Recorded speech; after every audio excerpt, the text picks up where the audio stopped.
Buen día, mi nombre es Lady Marcela Cárdenas Carvajal, somos estudiantes de 10º semestre de licenciatura en Pedagogía Infantil, pertenecemos al grupo número 4 conformado por Erika de Viana Torres, Ana María de Viatobar, Camila Andrea Bernal Bulla y Jennifer Ortegón en el curso Cátedra de Paz.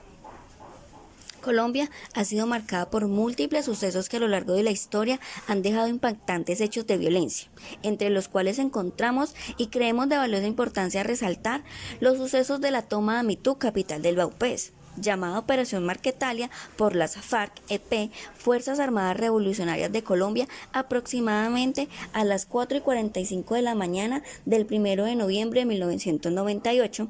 Las FARC iniciaron la ofensiva sobre Mitú. Luego de haberla rodeado la noche anterior, cerca de 1.500 guerrilleros participaron en el ataque. Pero mientras el grueso de las FARC subversivas permaneció en las afueras de la ciudad rodeándola, solo unos 500 entraron combatiendo a la capital del Vaupés. Los insurgentes se movían en 3 anillos de seguridad, el último de los cuales, compuesto por 2 columnas, fue el que dirigió el ataque. La ciudad, en ese momento, contaba con cerca de 13.000 habitantes, 6.000 en el casco urbano y solo 120 uniformados de la Policía Nacional para defenderla. 5 oficiales, 2 suboficiales, 77 patrulleros, 6 agentes y 30 auxiliares de policía. Guarnición que estaba al mando del coronel Luis Mendieta. Atrincherados cerca del aeropuerto y en los alrededores del colegio José Eustacio Rivera. Los guerrilleros desencadenaron un duro ataque sobre el comando de la policía, con fuego de fusiles y ametralladoras, granadas de mano, lanzagranadas de 40 milímetros, morteros calibre 60 milímetros y cilindros de gas cargados con explosivos. Tras 12 horas de voraces combates, se dispararon 144.000 cartuchos de fusil contra los cerca de 90 policías parapetados en la estación y sus alrededores. A las 4:30 de la tarde, los hombres de las FARC coparon la posición, matando a 16 miembros de las fuerzas gubernamentales y capturando a 61 más, entre ellos el comandante de la Policía Nacional en el Vaupés, el coronel Mendieta. Las fuerzas FARC destruyeron durante el ataque casi toda la totalidad de las casas próximas a la estación de policía, la registraduría, los juzgados, la casa de vicariato, las sedes de Caprecom, Telecom y ESAP, el Palacio de Justicia, la Caja Agraria, entre otras varias estructuras. Grupos de guerrilleros que recorrían el pueblo entraron a algunas de las casas donde se habían refugiado algunos agentes del orden y los obligaron a rendirse, mientras otros requisaban las casas de los auxiliares bachilleres y los hacían prisioneros. Los insurgentes ocuparon Mitú por 72 horas, aprovechando la impotencia del gobierno para enviar refuerzos. Miembros de las FARC habían destruido la pista aérea y esta era la única forma de acceso a la lejana capital departamental ubicada en medio de la tupida selva amazónica.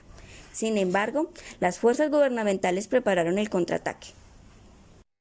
Al día 2 de noviembre de 1998, los guerrilleros se llevaron por vía fluvial a los 61 uniformados secuestrados, que incluyeron en la lista de los llamados canjeables, a cambio de los cuales exigían un canje de presos al gobierno. De esta manera, le doy paso a mi compañera Erika de Viana Torres. Luego de dicho ataque, el gobierno decidió realizar una operación de rescate de auxilio, el cual fue llamada Operación Vuelo de Ángel, con el fin de brindar ayuda a la capital de Vaupés. Sin embargo, el problema para enviar dichos refuerzos estaba en que, primero, la unidad militar de apoyo más cercana estaba a unos 300 kilómetros de distancia en el San José del Guaviare, y segundo, pues la base aérea de Apiay, Meta, estaba a 490 kilómetros. No obstante, pues desde el Comando de Operaciones en San José del Guaviare, 2 arpías, 4 halcones de la FAC y 1 del Ejército aerotransportaron a 200 soldados de la BCG-7 y 20 hombres jungla de la policía entre la noche del día 1 y la madrugada del 2 de noviembre, transformándola en la primera operación nocturna de las Fuerzas Armadas de Colombia en la selva. Los aerotransportaron hasta las riberas del río Vaupés, a 7 kilómetros del casco urbano de Mitú, con el fin de recuperarla, dado que no habían medios de apoyo cercanos a la asediada población. el general Fernando Tapias, comandante de las Fuerzas Militares de Colombia, debió pedir en préstamo como puesto de avanzada y de abastecimiento de combustible a la base brasileña de Querari, que se encontraba a 60 kilómetros del objetivo. Una vez obtenido el permiso de Brasil, se enviaron a la zona de combate 4 helicópteros Black Hawk, 2 helicópteros UH-1H, 2 aviones AC-47, un avión Tucano, 3 aviones OV-10, un avión caza y 2 Hércules. En estos últimos aviones también fueron aerotransportados los FARET, el cual eran un equipo portátil de reprovisionamiento de combustible en áreas avanzadas, que permitirían operar continuamente a los helicópteros. Protegidos por la noche, el contraataque de los cerca de 220 hombres de fuerzas especiales cargados de la más alta tecnología con que contaba el ejército y suficiente municionados, o como tales como un fusil Galil de 400 cartuchos y 2 granadas de mano, con el respaldo de más de 10 helicópteros Black Hawk, 2 aviones de combate OV-10, 3 M117 y un avión fantasma con munición de 0.50. Sorprendieron por la espalda a los guerrilleros. Sin embargo, cuando en la tarde del 2 de noviembre las tropas se hallaban a solo 2 kilómetros de Mitú e intentaban entrar al pueblo, se encontraron rodeados de más de 400 guerrilleros que los atacaron con cilindros de gas, granadas de fragmentación y un nutrido fuego de ametralladoras. Para ello, le doy continuidad a mi compañera Ana María Devia Tovar. En medio de los duros combates, el ejército tuvo que retroceder ante el avance de los guerrilleros que se les vinieron encima. 8 soldados resultaron muertos y 13 heridos. Asimismo fueron heridos 7 comandos jungla. El primer desembarco fue seguido por el avance de otros 600 soldados de 8 batallones de la Brigada Móvil número 3. Los números 52, 53 y 54, que también fueron recibidos en fuego, río de fusilería, ametralladoras y artillería artesanal. Pero los uniformados se atrincheraron e hicieron frente a la contraofensiva. A su vez, una flotilla de aviones de combate de la Fuerza Aérea detectó 17 embarcaciones de las FARC atracadas en el río Baupés y las bombardeó. Los combates se prolongaron durante esa noche bajo la forma de constantes hostigamientos. Al final, sin los medios que tenían dispuestos para huir de la zona y con numerosas bajas, los insurrectos debieron replegarse, desocupando Mitú al mediodía del 3 de noviembre, utilizando los caños naturales que conducen al río para iniciar su retiro. Hacia las 6 de la tarde, las tropas del ejército llegaron a la pista de aterrizaje, pero solo hasta el miércoles a las 9 de la mañana lograron controlar la total población. Gracias a la dura contraofensiva, fue frustrada la más grande y ambiciosa operación de las FARC en el país, el poder de controlar durante varios días la capital de un departamento, por lo menos de 100 guerrilleros y 14 soldados que murieron en los combates, que terminaron en el repliegue de las FARC hacia el Guaviare y la recuperación del casco urbano de la ciudad. Con esto, el total de bajas alcanzó los 30. Asimismo, se reportaron 40 miembros de la fuerza pública, 11 civiles, los fallecidos en el ataque, más de 30 uniformados, 9 civiles heridos. El 3 de noviembre, tras las 48 horas después del ataque, fuerzas militares interceptaron una comunicación en la que alias el Mono Jojoy entregaba un gran parte de guerra a todos los frentes. En la comunicación del guerrillero informó acerca de las políticas muertos y secuestrados durante la incursión, el botín saqueado de la sucursal de la Caja Agraria y las bajas en los frentes subversivos, mientras cerraba la comunicación con la frase: compañeros, el mando central de la organización quiere recordarles a todos que estamos en guerra y seguiremos en guerra. Nada ni nadie puede distraer esta actividad. Nosotros continuamos en posición de combate. 3 semanas después de la toma, el gobierno del entonces presidente Andrés Pastrana decretó la zona de distensión en San Vicente del Caguán. El ataque a Mitú fue el primero y único ataque directo a una capital colombiana por parte de las FARC, donde se demostró que habían cambiado la guerra de guerrillas por la guerra de movimientos. Le abro paso a mi compañera Camila Andrea Bernal. Bueno, dando continuidad a lo mencionado en torno a los hechos ocurridos en MeToo, se plantea la necesidad de explicar el porqué de los hechos y cómo surgen. Gracias a las diversas fuentes, testimonios y recursos gráficos, se logra una efectiva recolección de información y es a partir de estos datos que se puede adoptar una postura informativa ante los sucesos que rodearon el ataque de las FARC a la estación de policía en Mitú-Vaupés en noviembre de 1998. Bueno, teniendo en cuenta el periodo en el que se desarrolló el ataque, las tomas guerrilleras marcaron el contexto histórico de nuestro país, pues para los años 90 las FARC, Fuerzas Armadas Revolucionarias de Colombia, convirtió el secuestro en una política militar, con el fin pues de obtener poder y estatus ante el gobierno, ante la nación y ante toda la comunidad internacional. Para este tiempo, las FARC era una organización guerrillera en la que se planeaba de manera estratégica las ejecuciones en contra del Estado, su población civil y sus fuerzas armadas, siendo estas sus líneas de acción, ataques armados y destacamentos de la policía y el ejército. De hecho, con el aumento del número de guerrilleros en los frentes de las FARC durante los gobiernos de César Gaviria, Ernesto Samper y Andrés Pastrana, y la obtención de un sofisticado armamento, esta organización armada logró cumplir con estos objetivos. De hecho, las FARC pasaron de tener 48 frentes y 5.800 combatientes en el año 1991 a tener 62 frentes y 28.000 combatientes para el año 2002, con una presencia en 622 municipios equivalentes a un 60% del total de municipios del país. Así lo afirman la CNMH en el 2013 y Aguilera en el 2010. Por ello, pues es importante decir que en ese tiempo se evidenciaba pues la presencia de grupos subversivos y el gran crecimiento de los mismos, ¿sí?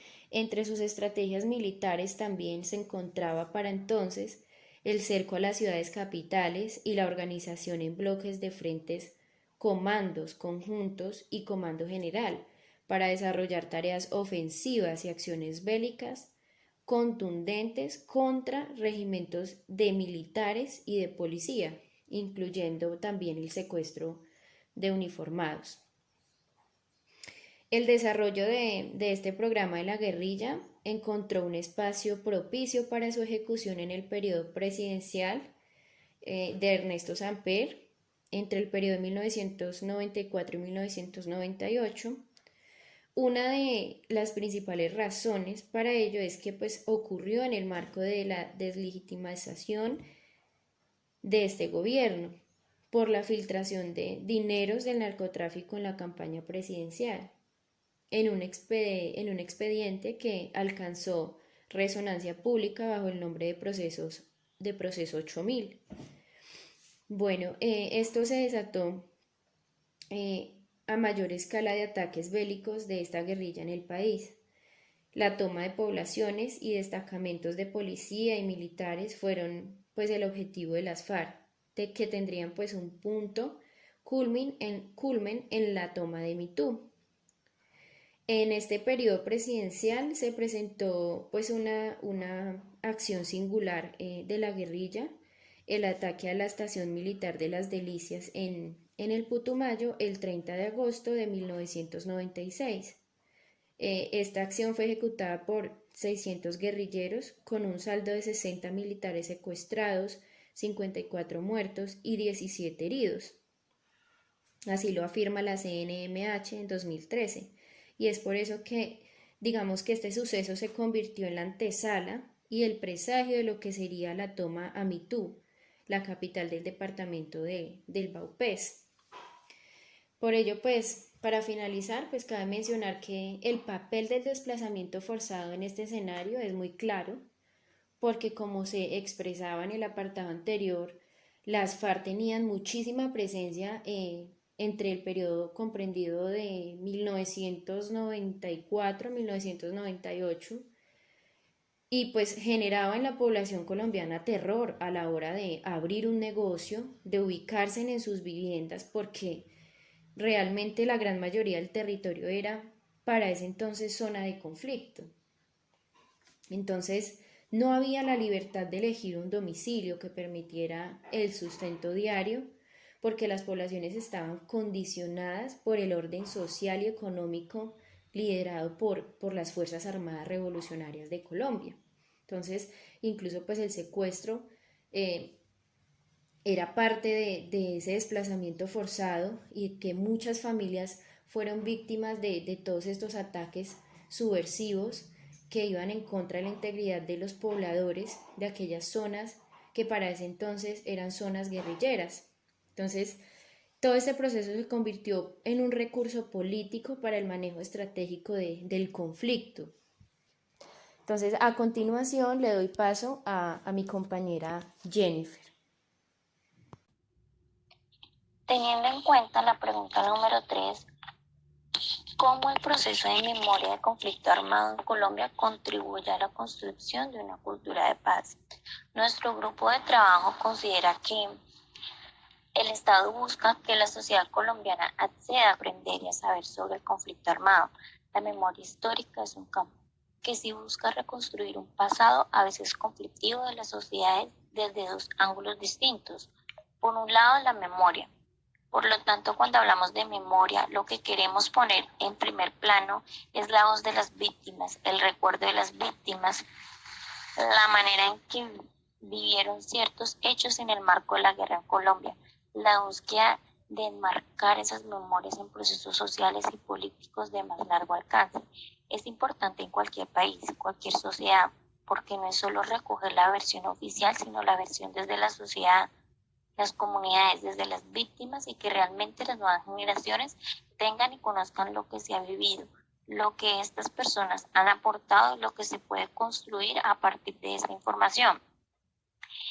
Está en la labor el reconocimiento y edificación de las víctimas, pero que también la contribución de que la sociedad colombiana tenga elementos de comprensión y apropiación del conflicto. Las víctimas sienten alivio al ser escuchadas, obviamente, con esmero, y por lo tanto ser visible su sufrimiento, su dignidad y su capacidad de crear vida, de construir un país, construir un futuro para sus familias. Como todo país, cuando sufre guerras internas o un conflicto o conflictos armados internos, necesita hacer balances de lo que vivió con el fin de identificar qué es lo que no se puede volver a repetir. Es decir, que a través de sus voces, sus propuestas, sus memorias, la sociedad colombiana pueda recoger, pueda aprender de un país que no conoce, de un país que suele ignorar básicamente la regimentación de las víctimas, y sobre todo para que no se olvide que en este país hay víctimas que le apostaron a una vida digna, a una justicia social, pero sobre todo también le apostaron a la construcción de la paz. Cabe resaltar que las víctimas demandan reconocimiento, demandan responsabilidad, donde debe de haber un compromiso y una conciencia de garantizar un repudio a estas acciones, pero también de una exigibilidad para que el Estado garantice que definitivamente ninguna persona sufra el horror de vivir un conflicto armado. Todos estos hechos han creado un cambio, tanto en las sociedades y comunidades, buscando una paz. Para finalizar, nuestro grupo, creemos que muchos de nosotros, los que vivimos en ciudades o en las grandes ciudades, seamos indiferentes ante los efectos del conflicto armado que se vivieron en las regiones, se vivieron en las periferias. Decimos, esa guerra no era de nosotros, esa visión o esa concepción cultural está basada en el problema de integración que tenemos, que no nos reconocemos todavía como miembros de una misma nación, que todos pertenecemos al mismo Estado, que todos tenemos las mismas garantías.